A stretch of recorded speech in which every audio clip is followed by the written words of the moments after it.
Oi, turma. Do livro As Mais Belas Parábolas de Todos os Tempos, Alexandre Rangel, volume 3, no texto Ponto de Vista.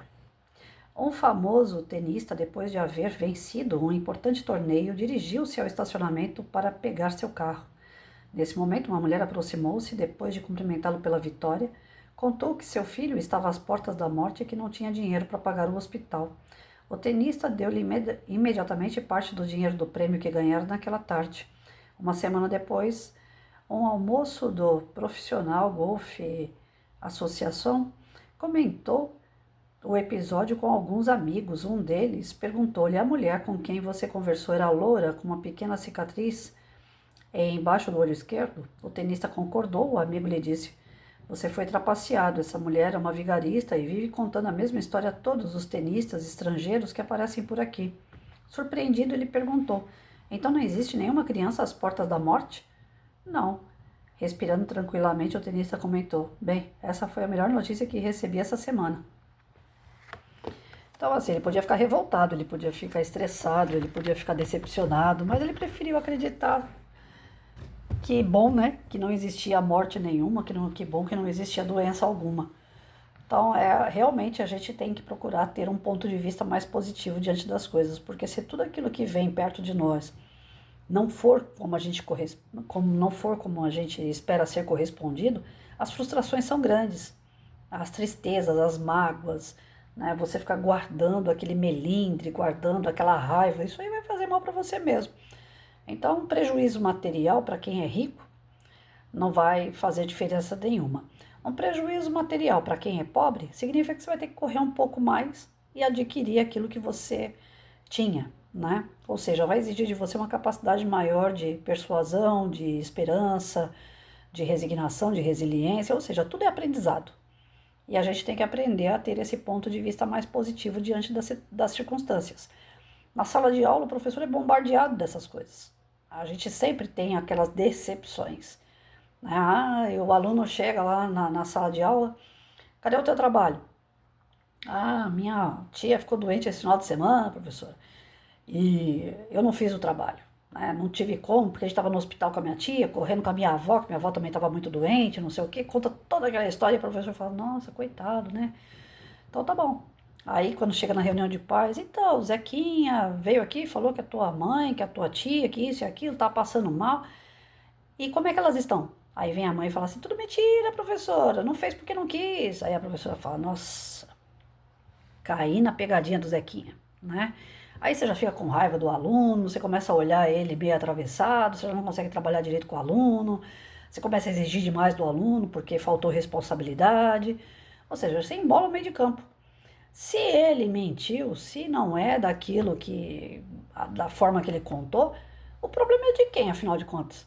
É do próprio aluno.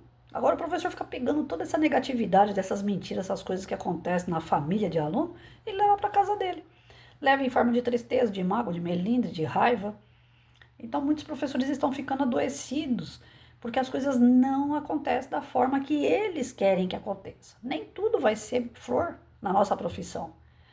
E a mesma coisa em relação à própria criança, né? Às vezes ela também está passando por esse tipo de perrengue na casa dela e a gente precisa orientar a criança a saber lidar com as frustrações, com a mentira alheia, com a traição alheia. Porque pessoa mentirosa e traidora tá cheio em nossa volta, tá cheio. E se a gente não souber lidar com essas circunstâncias, a gente se deixa poluir, criando em nós um monte de amargura que vai levar a gente para onde? Eu acredito que o caminho seja para a doença física, mental, espiritual. Então, não nos cabe julgar ninguém, o comportamento das pessoas. O que cabe a gente é perdoar e ter o bom ânimo de continuar seguindo o nosso caminho, que é o correto. Né? Seja na figura do professor, seja na figura do diretor, seja na figura de um pai de alunos, seja na figura de um aluno. Os relacionamentos, eles nunca vão corresponder exatamente o que cada um espera. Sempre alguém vai faltar, sempre alguém vai falir na sua missão, vai deixar a desejar, vai frustrar, porque nós somos seres inacabados, nós somos seres ainda muito desequilibrados moralmente. Até a gente poder entender que a verdade dói menos do que a mentira, a gente ainda vai ferir muita gente, a gente ainda vai ser muito ferido. Então, a palavra certa para toda e qualquer situação como essa é o perdão, deixar para lá e ver as coisas por um outro lado. Acabei de falar pro meu irmão isso. Ele tem que ir para o hospital essa semana. Falei para ele, olha, aprende uma coisa, tudo que é ruim a gente tem que transformar em bom, tudo. Então, ir para o hospital, passar por fila, entrar em sala, falar com o médico, mostrar exame, é desgastante. É um lugar que é insalubre. O hospital é um hospital cemitério, né? Velório, essas coisas. É uma energia carregada demais, porque é lugar que tem muita dor, muito sofrimento. Então, independente se ele não está com todo esse sofrimento, mas vai passar por um lugar assim, tem que ver o lado bom. Né?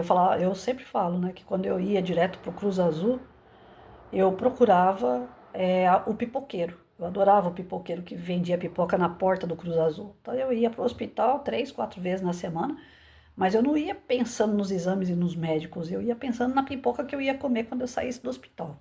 Então para mim eu tinha que ver o lado bom daquilo ali, né? Aí eu falei pro meu irmão, falei, ó, você vai lá pro hospital, você vai passar por uma situação assim, assim, assado, mas quando você sair de lá, vai para um shopping, vai para o cinema, vai tomar um sorvete, vai almoçar fora, mas sai daquela situação e vai ver o lado bom. Já sai de casa pensando, ah, hoje eu vou para tal lugar, né? É isso. O ponto de vista nosso tem que estar sempre a nosso favor. Tem que estar sempre o lado positivo, porque se a gente ficar pensando no lado negativo, gente, ninguém desenrola nada.